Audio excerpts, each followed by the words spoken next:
test is in 4-part, Part 1, Part 2, Part 3, and Part 4. Now look at Part 1. Part 1.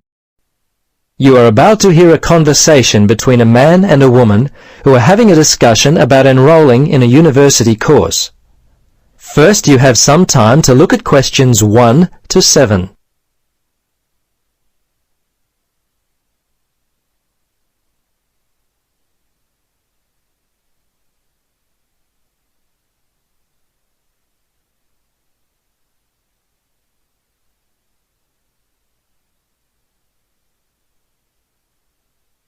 Now, listen carefully and answer questions 1 to 7.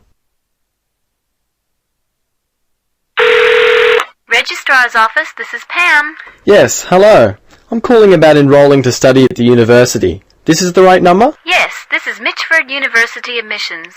What would you like to know? Well, basically I need to know what I have to do to be enrolled as a student. You see, I'm currently studying education at another school. I've just finished my first year, but I'm not really enjoying it. I think I'm more interested in accounting. My dad teaches maths, so I thought it might be a good choice. Well, better than business anyway. Okay. Have you received a registration pack? No? How can I get one of those? Well, you've got to have one to register. You can enroll at the university at any time after you receive a registration pack. These are usually available from September for first-year and transferring students, and from November for returning students. On the basis of the information contained in the registration pack, you should attempt to make a firm choice about which courses to study before completing your form. I see. So I've only got a month to get my registration pack in. Can you send me one? Sure. If you are close to a high school, the registration pack and university prospectus are available from the Careers Advisor. Would that be helpful? Well, the closest school's too far away and I haven't got a car.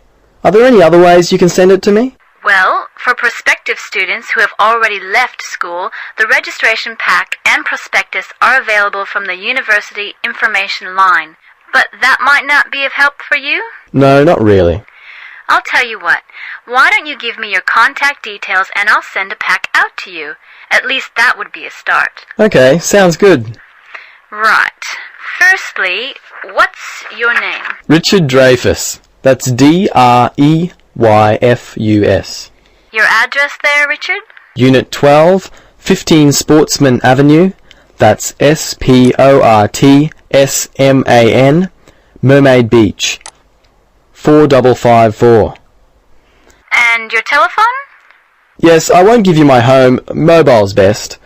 0414. Hang on a minute, I don't call myself usually. I think it's 0414 658 339. Yes, that's it. Okay, now, do you have email? Yes, I do. It's Dreyfus, my last name, at igo. That's IGO.com. All lowercase letters, of course. Before you listen to the rest of the conversation, you have some time to look at questions 8 to 10.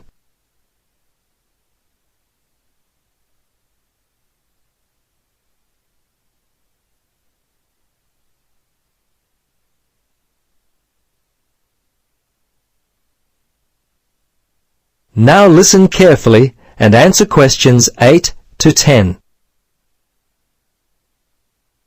Okay, that looks fine. Now, do you have any questions for me? Yes, I've got a friend who is interested in studying at the university. I'm not sure what would be best, the best way for him to register. Can you give me some suggestions? Sure, there are 3 ways to register. Option 1 is telephone registration. Before you telephone, fill out the registration form included in your pack. This will ensure you have all the information that you require. The number is in your registration packet. Don't forget to hold on to a copy of your registration form for future reference. Yep, okay. Option 2 is registration by post. All you have to do there is complete the relevant sections of the registration form and post the completed form together with all documentation required in the envelope provided. All right. The third way is to simply come in. Visit the Student Information Center in the Information Services building and your friend will receive personal assistance on how to complete his forms. Thanks very much. You've been most helpful. You're welcome. Good luck with your future studies. That is the end of part 1. You now have half a minute to check your answers.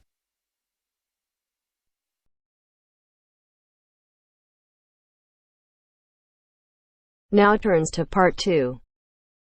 Part 2. You are going to hear a conversation between a student and a driving instructor. First, look at questions 11 to 14.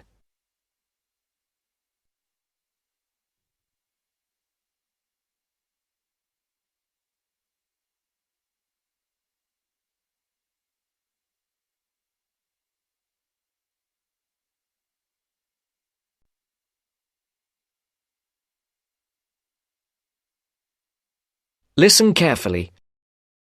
Hello, I'm going to be your driving instructor today. Are you ready to begin? Hi, hope you don't mind. It's my first time driving a car. Of course not. That's my job. I teach people like you how to become a safe and responsible driver. So let's begin. Remember, the most important rule of driving: safety first. There are some steps to follow. First, you should put on your seatbelt. You should always remember to do that. In case of an accident or emergency, having a seatbelt on is of utmost importance. Okay, I have my seatbelt on. Now what should I do? Start the car. Good. Now make sure that the steering wheel is in the proper position and that your seat is not too far or not too close to the pedals. I'm all ready to go. Should I shift into first gear? Don't forget to put the parking brake down. You don't want to drive with that up. Oh yeah, I almost forgot. If I have the parking brake on, I won't be able to accelerate. Yes, that's right. Now put the car in reverse and slowly back out of the parking space. Good. Put the car in first gear. When should I shift? Is it better to shift slowly or quickly? You can shift whenever you feel is appropriate. This means shifting should occur smoothly. Do not shift too slowly or you will stall. Shifting too fast will waste gas. Shifting is simple. Just remember to shift smoothly. To shift, you will have to push the clutch and then push the gas pedal. Before the broadcast continues, look at questions 15 to 20.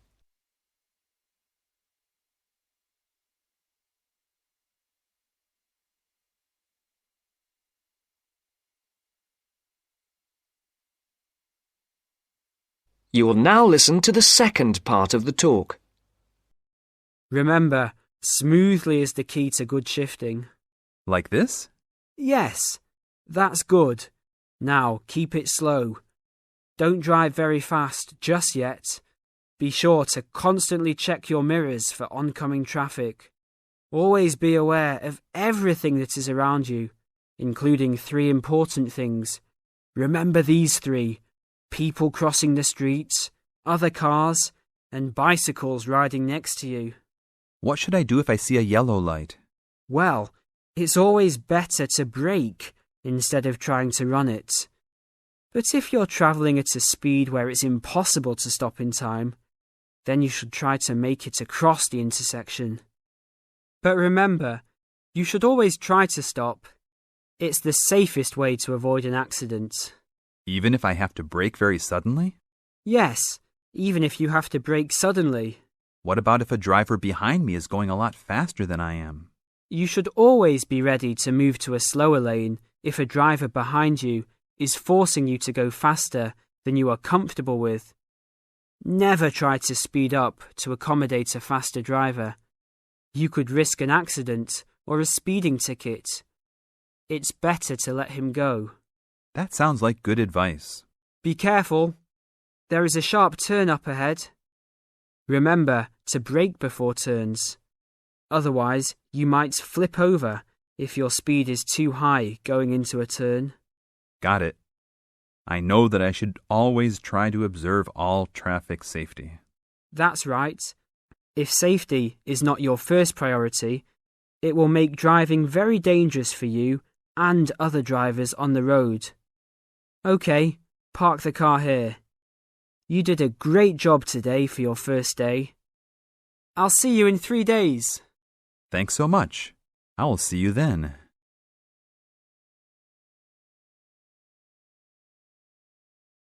That is the end of part 2. You now have half a minute to check your answers.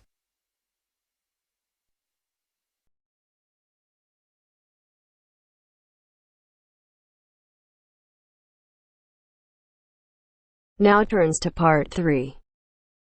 Part 3. Hear an interview conducted by an interviewer Spiegel with the scientist Peter Piot, who discovered Ebola, a dangerous disease. Both of them are conversing about the disease and its origin. First, you have some time to look at questions 21 to 25.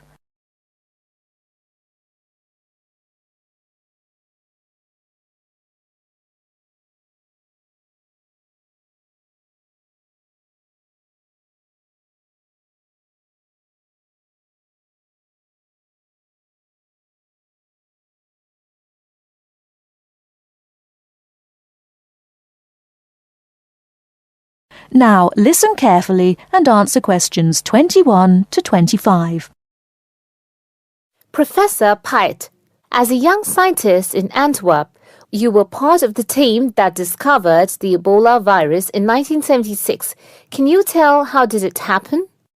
I still remember. Some day in September, a pilot from Sabina Airlines brought us a shiny blue thermos and a letter from a doctor in Kinshasa, in what was then Zara in the thermos.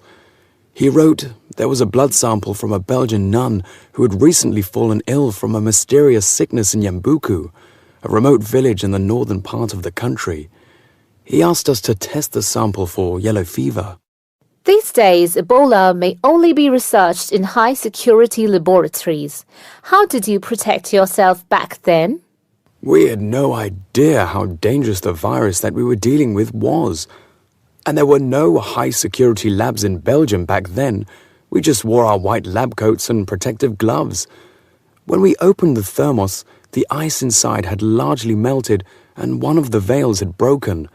Blood and glass shards were floating in ice water. We fished the other, intact test tube out of the slop and began examining the blood for pathogens using the methods that were standard at the time.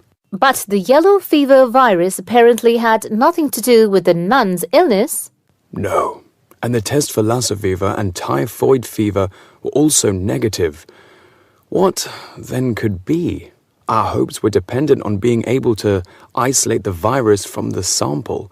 To do so, we injected it into mice and other lab animals. At first, nothing happened for several days. We thought that perhaps the pathogen had been damaged from insufficient refrigeration in the thermos. But then, one animal after the next began to die. We began to realize that the sample contained something quite deadly. But you continued. Other samples from the nun who had just died arrived from Kinshasa. When we were just about able to begin examining the virus under the electron microscope, the World Health Organization entrusted us to send all of our samples to a high-security lab in England. But my boss at the time wanted to bring our work to a conclusion no matter what.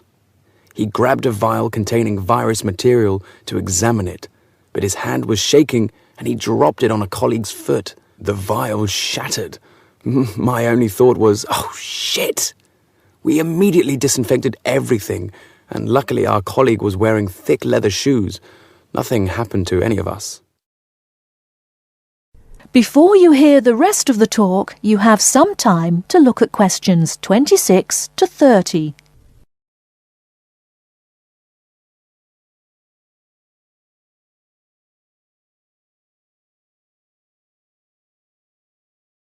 Now listen and answer questions 26 to 30. were finally able to create an image of the virus using the electron microscope. Yes, and our first thought was, what the hell is that? The virus that we'd spent so much time searching for was a very big, long, and worm-like. It had no similarities with yellow fever. Rather, it looked like the extremely dangerous Marburg virus, which, like Ebola, causes a hemorrhagic fever.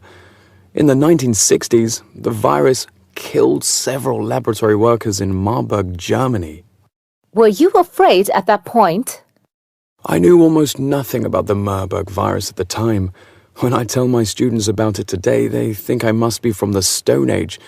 But I actually had to go to the library and look it up in the Atlas of Virology. It was the American Center for Disease Control which determined a short time later that it wasn't the Marburg virus, but a related unknown virus. Hundreds of people had already succumbed to the virus in Yambuku and the area around it. You were also the one who gave the virus its name. Why Ebola? On that day, our team sat together till late into the night.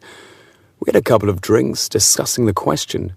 We definitely didn't want to name the new pathogen Yambuku virus, because that would have stigmatized the place forever.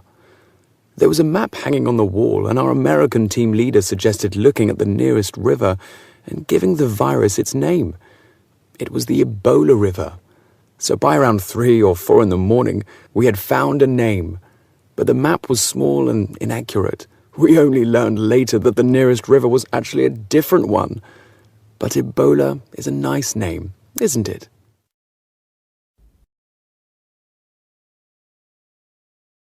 That is the end of part 3.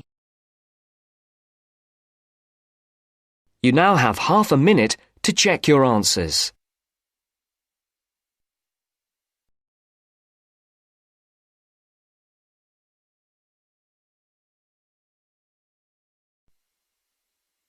Now turns to part 4. Part 4. You're going to listen to a talk about tea in the UK. First, you have some time to look at questions 31 to 40.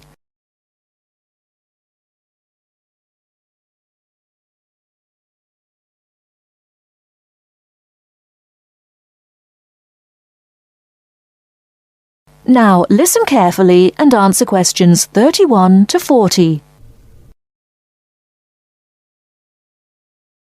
During the 1930s, there was a popular song which had the title, "Everything Stops for Tea," and to millions of British people, a restful cuppa is still an ideal way to relax for a few minutes from the rigours of the day.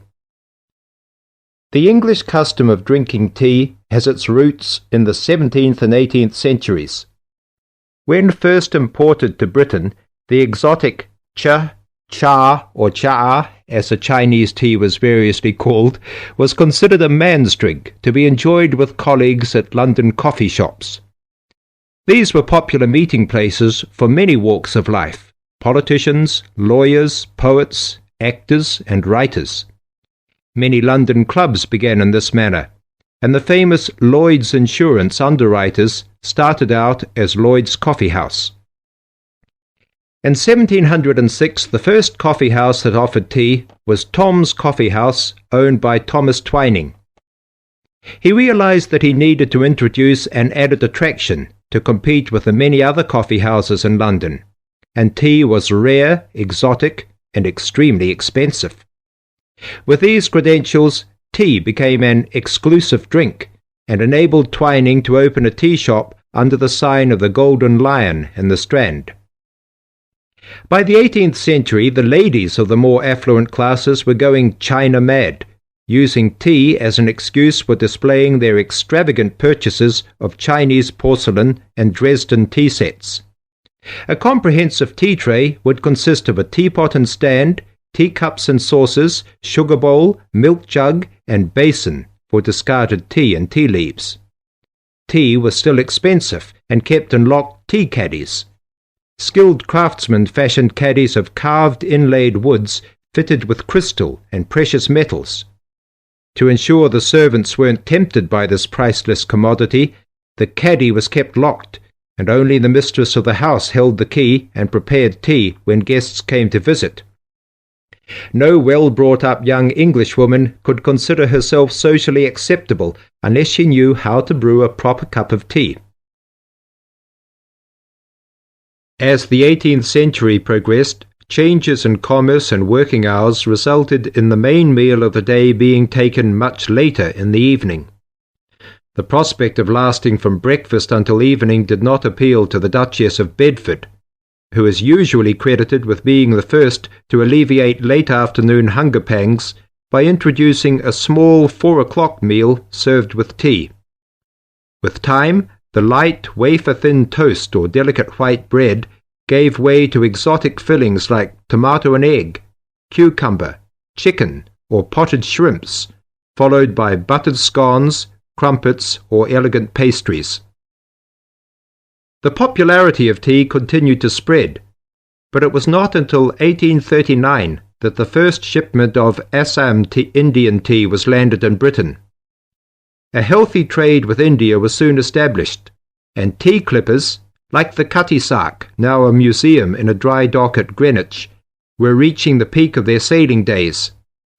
In 1879, the first limited shipments of Ceylon tea began to arrive, and by 1880 this had been firmly established alongside Indian and China teas, giving the broad range of teas that are available today. There have been few changes in 3 centuries of tea trading. London is still the centre, and indeed Twinings still has a shop on the site of the original Tom's Coffee House at 216 The Strand. The name Twining has been linked with tea for over 280 years.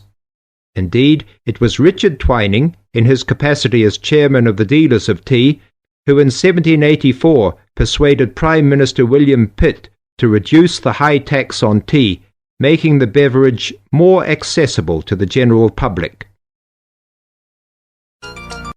That is the end of part 4. You now have half a minute to check your answers.